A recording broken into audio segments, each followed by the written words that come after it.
Sir Isaac Newton. I'm the writer and founder of Newton's 3 laws of motion, which will be talked about in today's video. The first one I'll talk about is Newton's first law. An object in motion will stay in motion unless acted upon by an outside force. An object at rest will stay at rest unless acted upon by an outside force. An example of this could be a soccer ball sitting in a field. The soccer ball is at rest, sitting in the field, no motion. But until a person comes up and kicks the soccer ball, the outside force, it will stay at rest unless kicked. And that's another example. The object will stay in motion, the ball will stay in motion in the grass, but the friction and gravity being acted upon by the ball will eventually cause the ball to slow down. The ball is at rest. Kick. Outside force. Now at rest. The friction of the carpet and the gravity of the earth cause the ball to stop.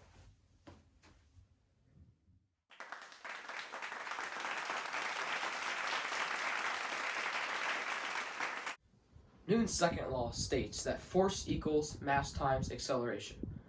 This means that to find the amount of force needed to be acted upon by an object, we need to multiply the mass times the acceleration. An example of this can be a stalled car on the side of the road. To figure out how much force needs to be applied to the car to move it, you need to multiply the mass of the car by how fast it needs to move.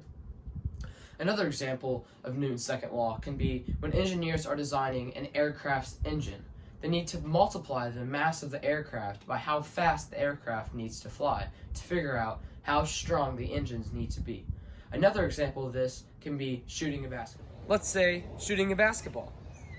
Force equals mass times acceleration. If I take this basketball, the amount of force needed to be applied to this ball, you can multiply the mass of the ball to how far I need to shoot it. Acceleration. So my body knows I used too much force. Use too much force again. Perfect. Newton's third law states that every action has an equal or opposite reaction.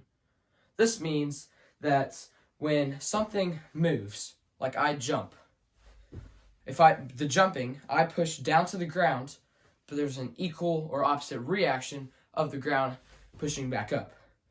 Or if I throw this ball, I throw the ball up, I push up, so the ball goes up, equal or opposite reaction.